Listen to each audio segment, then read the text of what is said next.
Hello, আসসালামু আলাইকুম। আজকে আমরা দেখব কিভাবে D100 আলট্রা স্মার্ট ওয়াচটি কিভাবে ফোনের সাথে কানেক্ট করতে হয়। তো ফোনের সাথে কানেক্ট করার জন্য যে অ্যাপসটি লাগবে সেই অ্যাপসটির একটি কিউআর কোড আমাদের ওয়াচে দেওয়া আছে। তো আমরা সেখান থেকে সেটি স্ক্যান করে নেব। তো স্ক্যান করার জন্য আমরা প্রথমে চলে যাব আমাদের স্ক্যানারে, যেখানে কিউআর স্ক্যানার থাকবে সেখান থেকে। তো তারপর আমরা চলে যাব আমাদের স্মার্ট ওয়াচ, যেখানে আপনার কিউআর কোডটা দেওয়া আছে সেখানে চলে যাবেন। তো এখান থেকে আপনার কিউআর কোডটা স্ক্যান করে নেবেন। নেওয়ার সাথে সেখানে ক্লিক করবেন গো টু ওয়েবসাইট।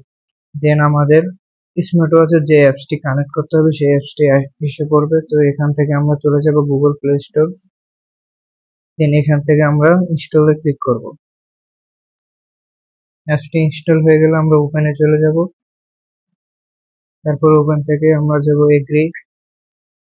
দেন এখানে আপনারা সবকিছু অ্যালাউ দিয়ে দিবেন। দেন এখান থেকে আমরা চলে যাব সেটে। সেট থেকে এখানে আপনারা যে ওয়াচটি কানেক্ট করবে সেই ওয়াচটি ফাইন্ড করবেন। এখানে আপনার ওয়াচটি স্ক্যান হবে। স্ক্যান হওয়ার সাথে সাথে আপনার ওয়াচটির মডেল আসবে। এখানে কিন্তু অনেকগুলো আছে, তো আমরা এখানে ক্লিক না করে আমরা আবারও স্ক্যান করে নিচ্ছি।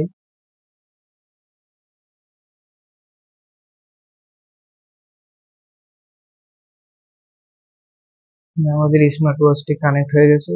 তো এখন এখান থেকে আমরা আমাদের যা যা নোটিফিকেশন দরকার তো সেগুলো আমরা এখান থেকে নিতে পারবো।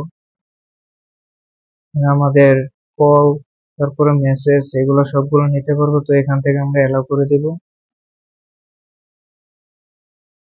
তো এখান থেকে আমার এসএমএস লাগবে, আমি এসএমএস গুলো দিয়ে দিচ্ছি। তারপর ফেসবুক নোটিফিকেশন, এখান থেকে আপনার যেগুলো লাগবে সবগুলো আপনি এখানে অন করতে পারবেন, আপনার যেগুলো দরকার।